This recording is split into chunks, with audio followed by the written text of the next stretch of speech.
They thought they were picking on an easy target, a quiet old man on a bus. What they didn't know, he was a battle-hardened Vietnam veteran with lessons they'd never forget. He was just another day on the 5:15 bus heading toward downtown Baltimore. The air inside was stuffy, packed with commuters eager to get home. Conversations buzzed softly, mingling with the occasional screech of brakes. Near the front, an elderly black man eased into his seat. His hands, rough and weathered, rested atop a cane that seemed to carry just as many years as he did. His clothes were simple, a well-worn jacket and neatly pressed slacks, reflecting someone who valued dignity over flash. No one paid him much attention at first. He was the kind of figure you'd glance at and then quickly forget, blending into the everyday scenery. But his posture carried something different. He sat tall, his gaze steady, as though no weight of the world could bend him. Yet the faintest crease in his brow hinted at a life that had seen its share of storms. 3 seats back, a group of teenagers boarded, their laughter sharp and loud. They moved with that careless swagger of youth, scanning the bus for their next source of entertainment. One of them, a lanky boy in a bright red hoodie, caught sight of the old man. His eyes lit up, not with respect, but with mischief. He nudged his friends, whispering something that set off a chorus of snickers. The man remained still, looking out the window as the city streets blurred past. If he heard their murmurs, he gave no sign. But the boys weren't satisfied with just whispers. They wanted a reaction. "Hey, old man," the boy in red called out, his voice cutting through the hum of the bus. "You lose your walker or something? Bet you're waiting for someone to carry you home, huh?" A ripple of tension passed through the bus. Some passengers glanced at the boys, others at the man. Most, however, kept their heads down, pretending not to hear. The elderly man shifted slightly in his seat, but said nothing, his eyes fixed on the world beyond the glass. Red Hoodie smirked, emboldened by the lack of resistance. He stood up, swaying slightly as the bus hit a bump. "What's wrong? Cat got your tongue, Grandpa?" The man's fingers tightened imperceptibly around the cane, but his expression remained calm. The faint flicker of something, patience maybe, flashed in his eyes. He turned his head slowly, just enough to meet the boy's gaze, and in that brief moment something shifted. There was no anger in his look, no fear, just a quiet, unyielding strength that seemed to settle the air around him. The boy hesitated for half a second, but his pride wouldn't let him stop now. The bus continued to rattle down the road, passengers silent and tense as if waiting for something to happen. Little did they know, the old man's silence wasn't weakness, it was a choice that would soon change everything. The laughter from the teenagers grew louder, bouncing off the walls of the bus as if to demand attention. The boy in the red hoodie leaned closer, his voice laced with mockery. "What's the matter, old man? Too good to talk to us?" he jeered, drawing a chuckle from his friends. One of them, a stocky boy wearing a backward cap, joined in. "Probably can't hear us. You need a hearing aid, too." The elderly man remained seated, his cane now resting firmly between his knees. His face betrayed no emotion, no sign that the taunts had pierced his calm exterior. But his hands, calloused and steady, tightened ever so slightly around the worn wood. He glanced briefly at the floor, as if grounding himself in the present moment. Across the aisle, a young woman shifted uncomfortably in her seat. She shot a wary look at the teenagers, but quickly turned her attention back to her phone. A man in a gray suit adjusted his tie and buried his nose deeper into a newspaper, his discomfort obvious. No one wanted to get involved. The boy in the red hoodie smirked at the silence. "Look at him," he said, turning to his friends. "Dude probably thinks he's too good for us. What are you, some kind of king or something?" "Yeah," another boy chimed in. "You gonna knight us with that cane, Grandpa?"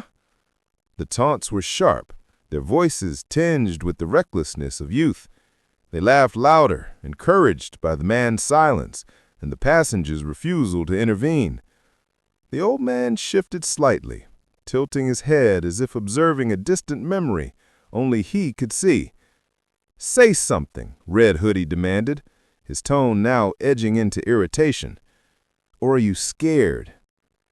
The bus lurched to a stop at a red light, the sudden joke silencing the chatter momentarily. The old man finally spoke, his voice low but firm. Respect is a lesson some people only learn the hard way. The words were simple, but they carried weight. They hung in the air, heavy and undeniable. For a moment, the teenagers exchanged glances, unsure of how to respond. But Red Hoodie quickly recovered, masking his unease with bravado. "Oh, so he talks now," he said, his voice dripping with sarcasm. "Respect, huh? That's rich, coming from someone who's too scared to stand up for himself." The old man turned his head slightly, locking eyes with the boy. "You think strength is loud, don't you? You have no idea what strength looks like." The bus fell into a tense silence, every passenger now fully engaged in the unfolding drama. Even the boy's friends seemed unsure, their laughter fading into nervous grins.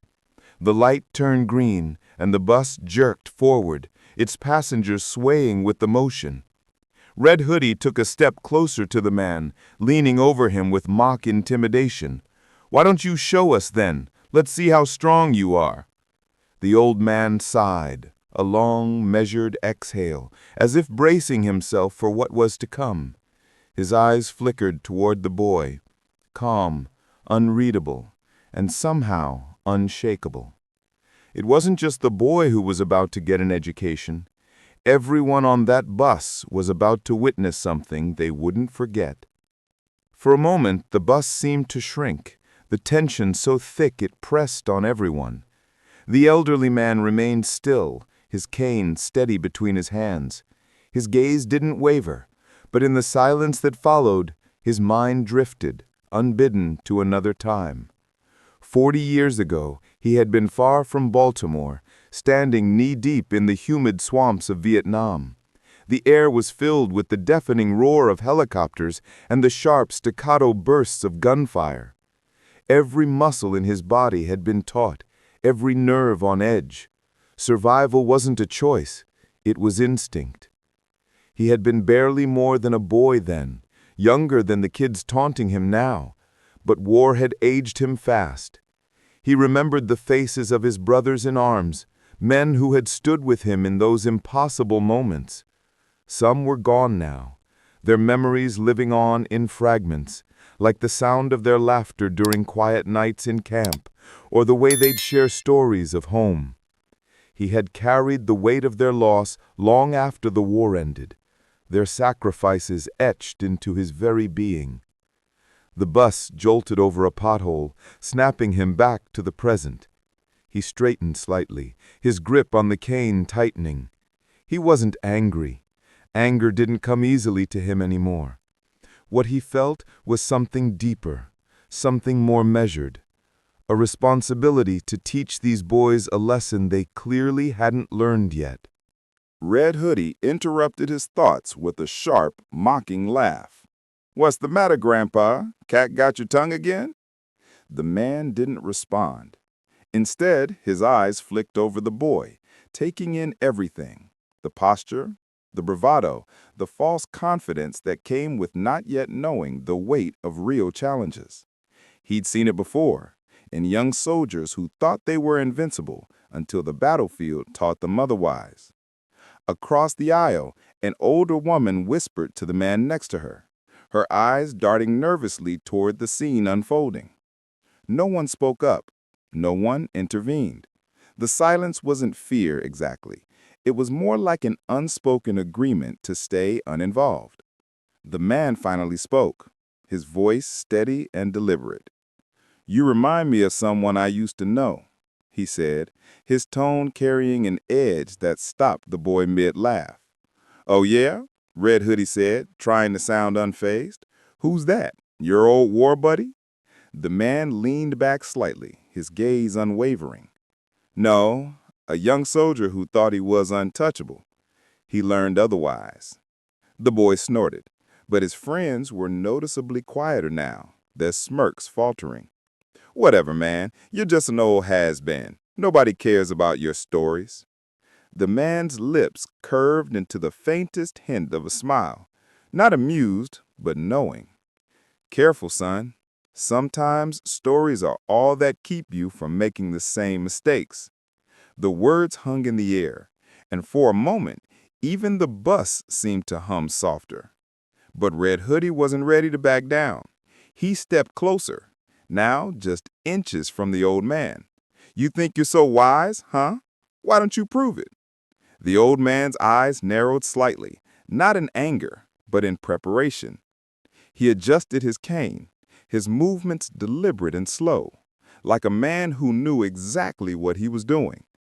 The storm brewing inside the old man wasn't born of anger.